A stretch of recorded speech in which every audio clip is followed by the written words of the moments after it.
नमस्कार, आप देख रहे हैं द ट्राइबल पोस्ट राष्ट्रीय समाचार पत्र का डिजिटल मीडिया। आज हम बात कर रहे हैं मध्य प्रदेश के देवास जिले के समीप ग्राम मालसगोदा की, जहां पर सामाजिक क्षेत्र में आगे रहने वाले और सामाजिक कामों के लिए हमेशा तत्पर रहने वाले समाजसेवी कहें मगन मंसूरी जी, जिनका आज जन्मदिन है। उनके जन्मदिन के अवसर पर हम जानना चाहेंगे कि उनके जीवन की शुरुआत किस तरह से हुई है और किस तरह से वो समाज सेवा के क्षेत्र में आए। मंसूरी जी, पहले तो आपका चैनल में बहुत बहुत स्वागत है। नमस्कार। आप बताएं अपने जीवन की शुरुआत किस तरह से समाज सेवा के क्षेत्र में शुरुआत करी, आपके शुरुआती दौर में बताएं, आपके बारे में बताएं। पहले तो चैनल को बहुत बहुत धन्यवाद जो मुझे इस काबिल समझा कि अपने मंच पर लाने के लिए।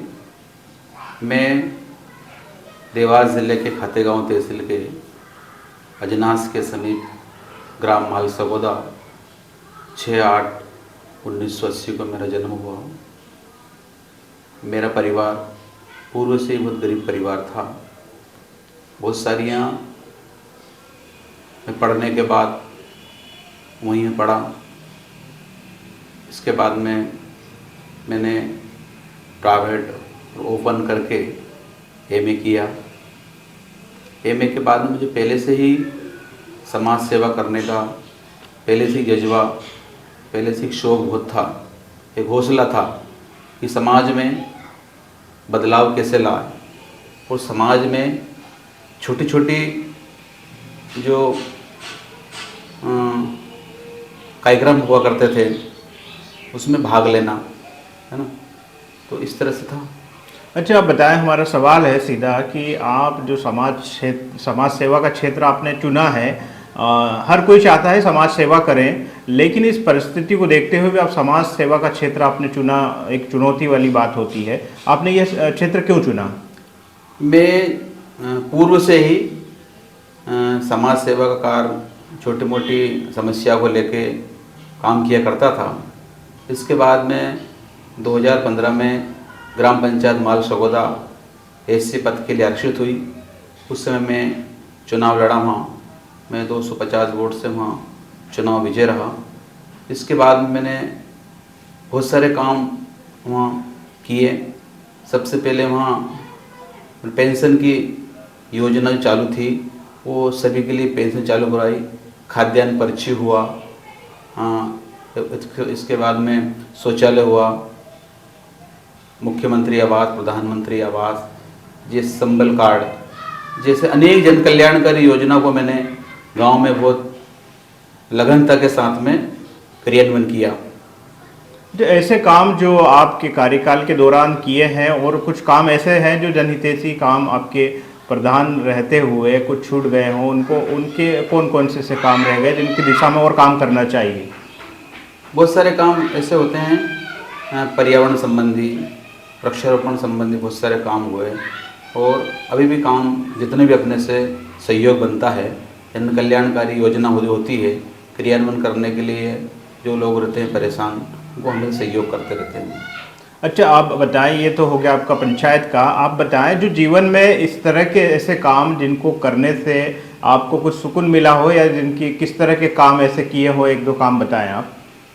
बहुत सारे कभी कभी क्या होता है कि एक ब्रिज का समाज सेवा काम एक ब्रिज का काम होता है।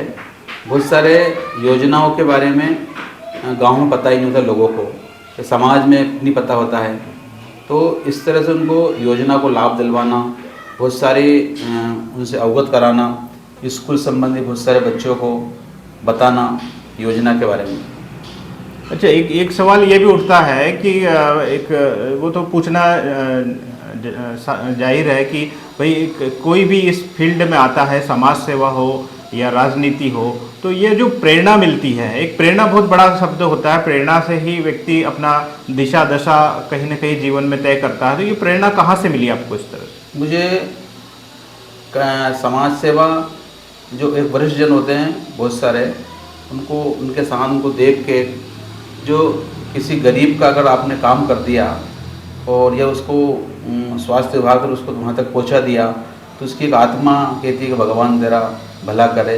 इस तरह से कभी कभी मुझे बहुत बड़ा एक इस तरह से मैंने काम किया था, मुझे दिल पे एक चोट लगी ऐसी कि कहीं ना कहीं हम ऐसे कार्य करें जिनको परहित लाभ मिले, लोगों को फ़ायदा हो। तो इस तरह से दुआ जो मिलना बहुत मुश्किल से होता है। जब से मुझे ऐसे एक चोट लगी थी और जब से ही मैं इस तरह से काम कर रहा था, बाबा साहब ने भी कहा था कि मरने के बाद अगर जीना चाहो तो एक काम कर जाना, लिखने लायक कुछ कर जाना या पढ़ने लायक कुछ लिख जाना। इसी तरह से संत कबीर साहब मेरे इष्ट गुरु है, उन्होंने भी कहा था, कबीर जब पैदा हुए जग हंसे हम रोए, करनी ऐसी कर चलो कि हम हंसे जग रोए। तो इसी तरह से काम मैं करता हूँ। आज भी मुझे काम करने में वरिष्ठजनों का, समाज लोगों का बहुत प्रेरणा उनसे मिलती है, सहयोग मिलता है, मैं उनसे मार्गदर्शन लेता हूँ। मैं कभी लाइफ अपने आप में कभी मैं बड़ा नहीं समझता हूँ। मुझे कोई से भी कॉन्सेप्ट में किसी तरह की जानकारी लेना हो, किसी तरह में समझ न हो, तो मैं बच्चे से पूछ लेता हूँ और बड़े से पूछते रहता हूँ। अच्छा, दूसरा ये है कि जो आप बता रहे हैं कि ठीक है भाई, हमेशा अपने आप को बड़ा नहीं समझना चाहिए, सीखते हुए आगे बढ़ना चाहिए। इसी को लेकर आप जो आने वाली जो नई पीढ़ी है, आने वाली जनरेशन है, उसको आप क्या प्रेरणा और क्या संदेश देना चाहेंगे?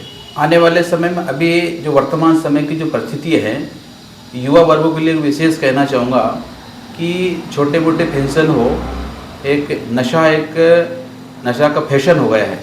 हम इस नशे को कहीं ना कहीं इस नशे से दूरियां बनाएं, क्योंकि जब लग नशे से एक तो खुद का भी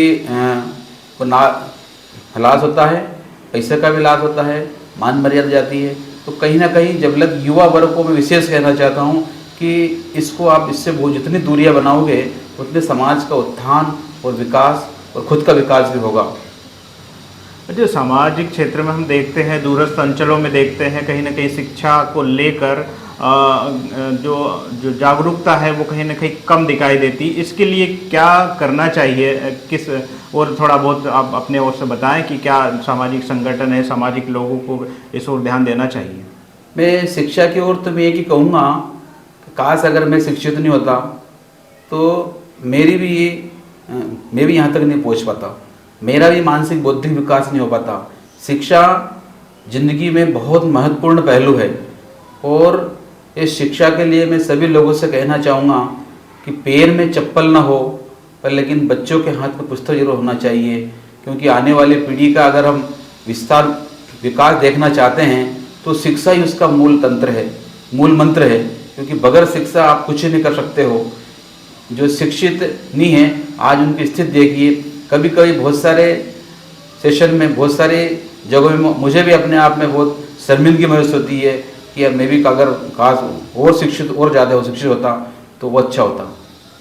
तो बहुत बहुत धन्यवाद मंसूरी जी, आपके जन्मदिन की जो बहुत बहुत बधाई। हमारे जो द ट्राइबल पोस्ट मीडिया समूह के सभी टीम की ओर से आपको दिल की गहराइयों से बहुत बहुत बधाई और आपके उज्जवल भविष्य की कामना करते हुए आप आगे बढ़ते रहें, इसी तरह से लोगों की जन सेवा करते रहें और इसी प्रकार से आप आने वाली खबरों के लिए बने रहें द ट्राइबल पोस्ट पर। नमस्कार।